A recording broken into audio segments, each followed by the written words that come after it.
From Panic to Empowerment: How to Stop Pain and Disease from Taking Over Your Life by Connecting Spirit, Mind, and Body by Dr. Stephanie Reed.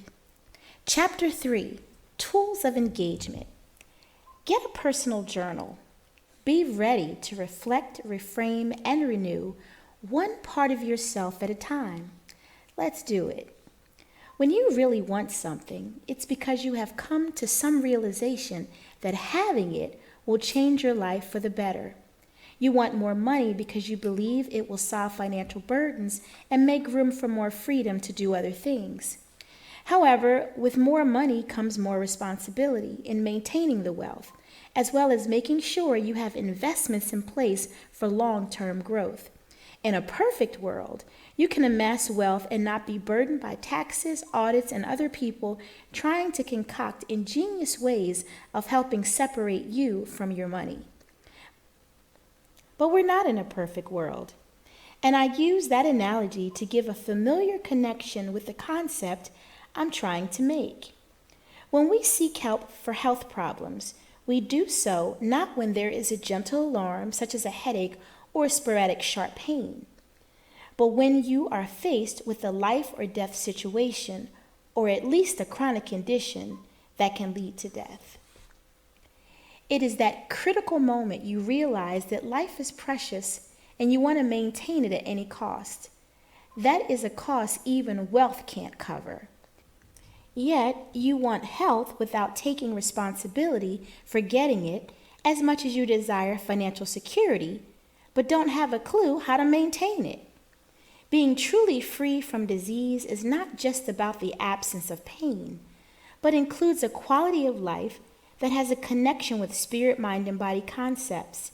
Health is a dance between these three parts of who you are. When one is off, surely it is just a matter of time before the other two components will begin to show signs of disease. When you are faced with these concepts that are presented right here, you scoff at the potential for healing to take place because you have been led to believe that, something this profound should be more complicated. But here lies a sobering reality. When you get to this point that you are literally fighting for your life, simple and easy can be profound and life-sustaining.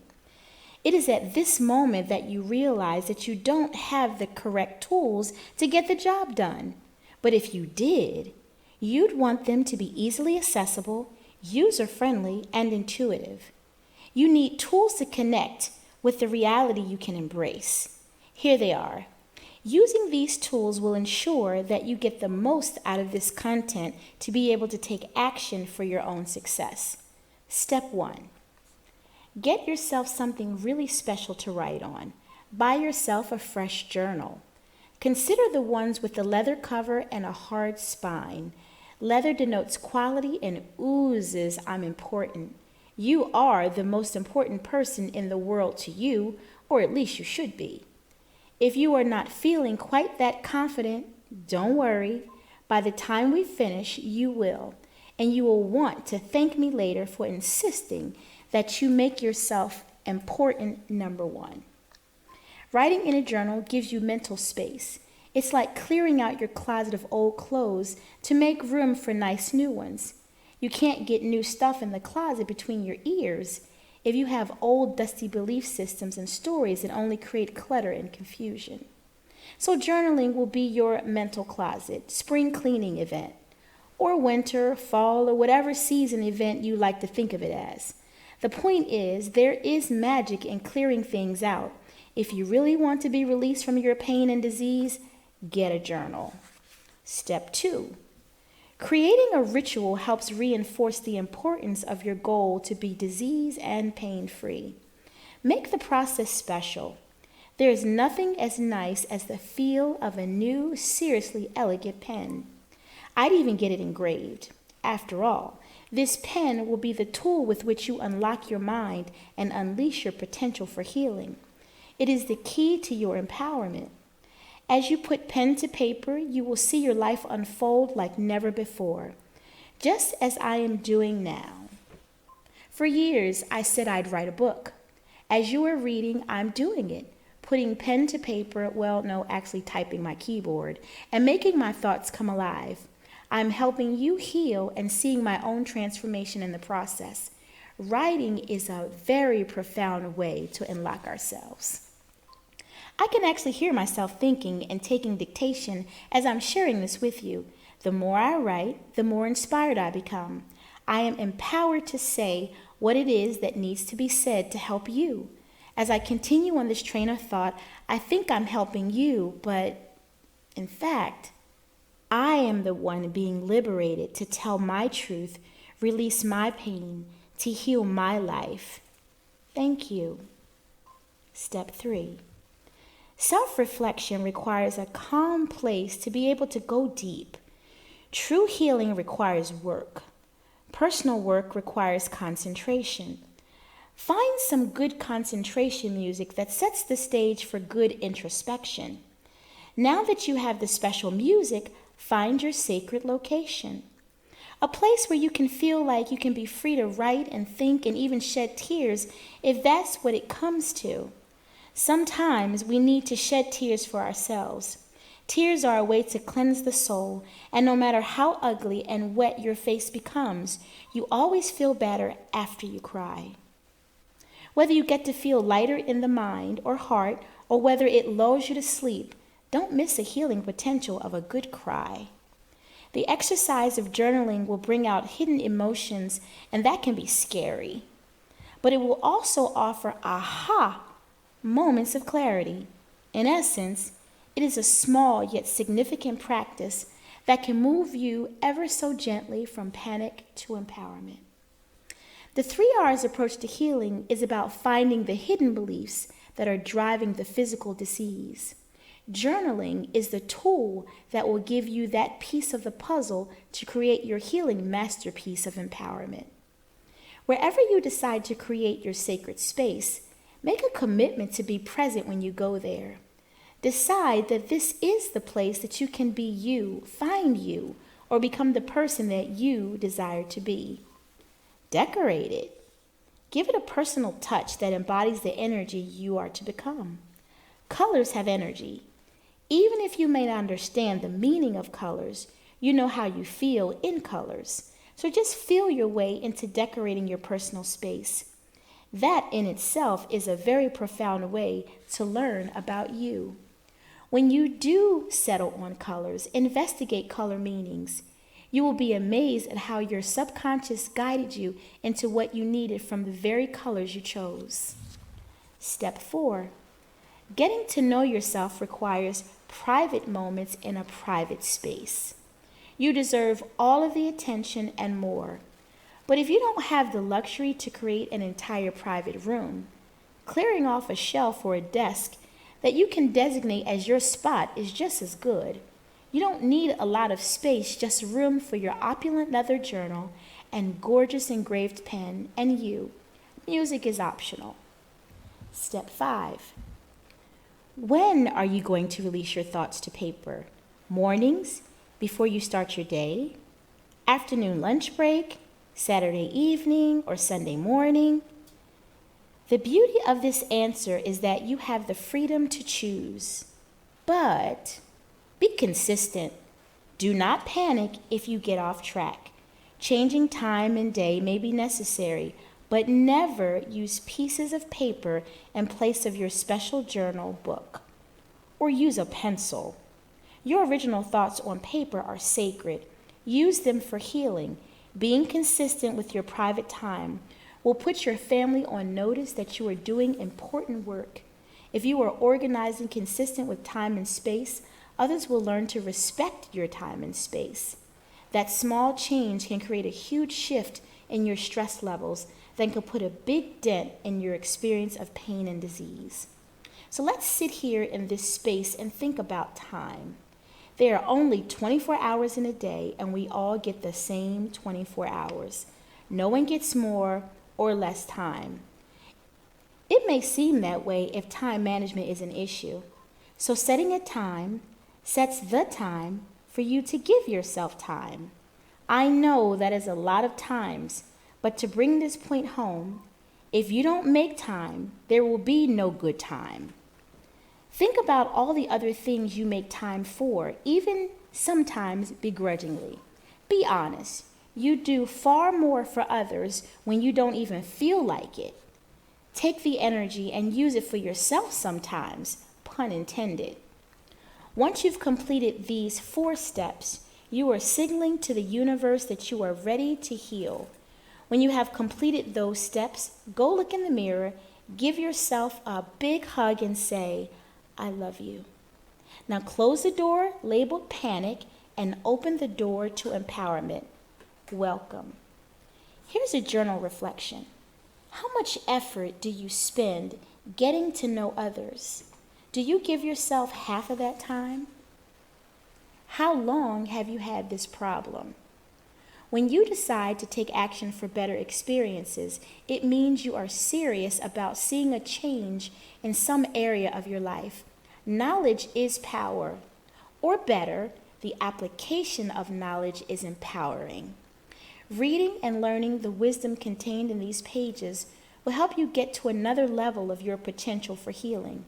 But first, let's consider what you are trying to get relief from and how long have you had this problem. We live in a society that demands everything yesterday.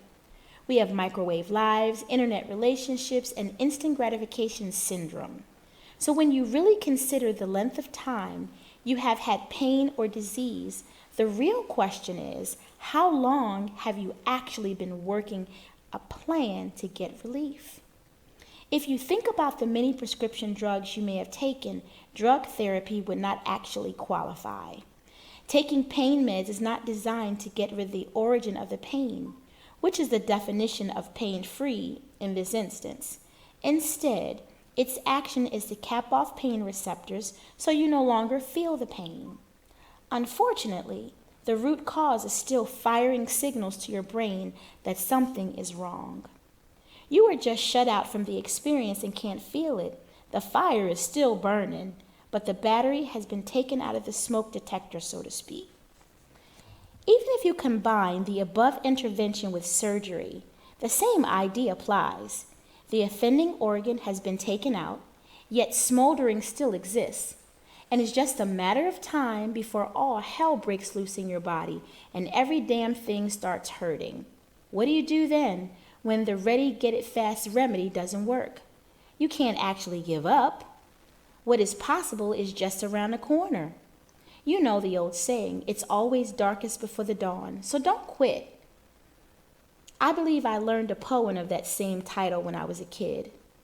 All right, you must be thinking, I haven't quit yet. I'm still reading. Well, good. I'm glad you are. I'm glad you're still with me. There is another option you may have not thought of. That's why I wrote this little book and created an entire 7-week online course just so you could get the same relief finally. The Giving Me Relief Now recipe has lost its flavor. It doesn't even taste good anymore. The thought of surgery used to sound like a sweet music to the sufferer's ears, but after the broken promises and inconsistent results, no one is happy to hear that option. It carries so much fear and uncertainty. Drugs have so many disclaimers, it's hard to know if you should or shouldn't take them. The commercials are so inviting with nice music and gorgeous actors. You can easily get sucked into the dream only to have your hopes crushed by the disastrous disclaimers. May cause bleeding ulcers, blindness, bladder cancer, and baldness. Ask your doctor if this statin drug, steroid, pain medication is right for you. You hear this and watch the graphics and ask yourself, did I just see that? Are my ears playing tricks on me? This is crazy. Well, yeah, this is crazy. There is a unique approach you can take. I have developed it through observation of others and trial and error on myself. Suffering does not discriminate. Everyone experiences it. Some of us climb out of the ditch while others stay in it a bit longer. Disease and pain relief finally. The longer you allow yourself to experience pain and disease, the more likely there is a hidden benefit. There is a payoff for all of us for the discomfort in our lives. Most often is a deep subconscious payoff. The sneaky yet powerful subconscious mind conversation goes something like this. The more I am unable to do for myself, the more help I will get.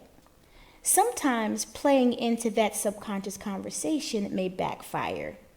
If you do not get the help or attention you feel you deserve, you will feel defeated. Instead of pulling yourself up, you manage to sink deeper into despair. Being in a chronic state of disease and pain is not fun, but on a deeper level, we hope it will get us the attention we feel we deserve. In actuality, the real cry is from the inner child trying to get the attention of the grown-up for healing and wholeness. A sobering thought is no one really hears your cry unless you verbally express it. How often can you really put into words what you may be going through? Few people have the gift of mind reading. We hope people can read our minds. That way, we don't have to muddle through the awkwardness of finding the right words. Words are so inadequate. We get angry at our spouse when they don't read our minds. After all, they should know us, right? Wrong. People only know what you share. If you don't know what's in your subconscious, how will anyone else know? Let's put the inner child on notice that you are listening and willing to reconnect.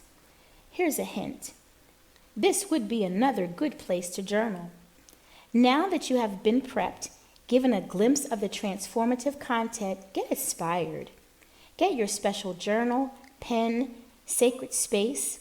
In a few short weeks, you will move from panic to empowerment and be on your way to a wonderful transformation of YOU.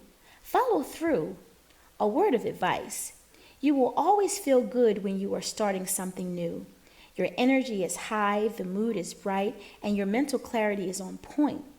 But after a few weeks or less, other things get in the way, and you may begin to lose sight of the prize. Why does this happen? It happens when you don't commit to the transformation. Something will sidetrack you, seem more important, and before you know it, you miss a day, a week, then you give up. Shortly after, you feel defeated, and the small progress you made goes out the window. The potential progress you could make turns to hope unreceived. Let's be proactive this time. You must decide here and now to make the commitment to yourself to be the change you want to see and experience. Nowhere in history has any great personal change come without work, commitment to that work, and courage that allows you to step over hurdles that sidetrack what you are here to do. Here you are, in this lifetime, to grow and be the best version of yourself. That will require some work. The past few pages were designed to fluff you up with love and compassion. These few paragraphs are designed to toughen you up. You can't give up or give in now. You can't afford to. Everything you have done until this very moment has only served to take the battery out of your smoke detector. Take a good sniff. The fire is still burning, and you are only a few experiences away from choking from the debilitating signs of your pain and disease. So yes, doing all of the steps from getting a journal to creating the time is all a part of staying focused. If you do any task for 21 days, it becomes a habit. Commit to journaling for 21 days. Learn to use the 3 R's approach to healing to move you from panic to empowerment. By doing so, you will fortify and exponentially secure your transformation, putting panic on notice that pain and disease will not take over your life, and you will learn and master the tools necessary to connect your spirit, mind, and body into your health equation for wholeness. And now for a brief break.